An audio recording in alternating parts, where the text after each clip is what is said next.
Hey guys, it's Tuesday, so I have another tank tip for you. In today's episode, I wanted to talk about everyone's favorite DIY aquarium lid material. That's right, it's the corrugated polycarbonate roofing material. Now, in this episode, we're going to talk about which way it's best to install it on the top of your aquarium. Do you want to use it widthwise or lengthwise? Stay tuned for episode number 307, where we learn how to be a better aquarist. Alright, so as you can see, we have two lids here on these 40-gallon breeder aquariums. One is the old style, which I did here, and I went ahead and laid that widthwise. As you can see, the corrugations go all the way across from side to side, and this was the first one that I did. I thought it was going to be the most structurally sound way to go about it. But as it turns out, especially when you get into fancier type cutouts like this on the edge here for these marina breeder boxes, you quickly lose the structural integrity of these lids when you do go widthwise. And I can just kind of bounce this lid a little bit, and you can see that there is quite a bit of play there. Now, it's nice in the fact that it's only two pieces, so the entire lid is one piece. I have my notches where I need them for my water lines, and then the only other piece that I have here is this sliding lid to feed the fish. So that's nice, but when you compare it to this second design that I just built, I think you'll see that when you go lengthwise from front to back with these corrugations, you actually get a lot more strength out of it, and that's because the strength comes from the corrugations themselves. And so the more of these that we have running front to back, the steadier this is going to be.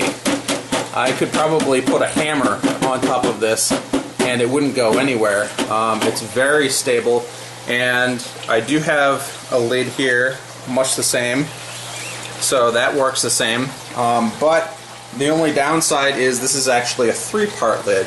We've got the part over here, we've got the sliding door here, and we actually have a third piece here, and that's because the width of these polycarbonate sheets isn't long enough to get all the way across a 40-gallon breeder.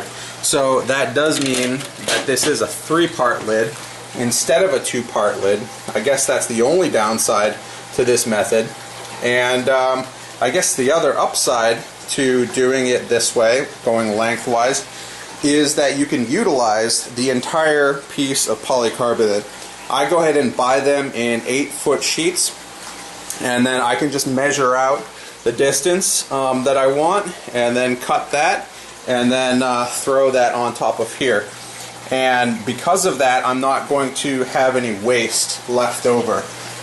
With these lids, I actually did create quite a bit of polycarbonate waste just because of the way that it was cut.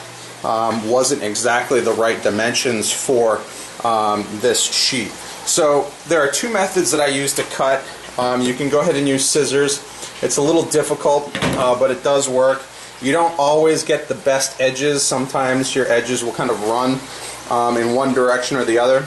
Another tool that I found fairly useful is just a jigsaw with a normal blade on it, like a wood cutting or a plastic cutting blade. It works fine. It does make quite a bit of noise, but what I found is when you start going with that jigsaw, it has a real good tendency to go completely straight, which is really important when you're going lengthwise on a lid like this, because you want to make sure that the ends of these are completely flush and straight and will line up with your plastic trim on your aquariums. Anyways, guys, that's kind of the look at the two types of lids you can create here with your polycarbonate.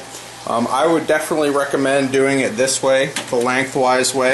I think you're going to get a lot more structural strength out of it than if you did it like this. And hope you guys enjoyed, and I'll see you guys later. Hey guys, if you found this video helpful, please hit the subscribe button down below. And if you've already done that, and you're in the market for your own jigsaw to cut your own DIY polycarbonate lids, please click that link in the description of this video. It all goes to help support this channel and to help you be a better aquarist. Thanks.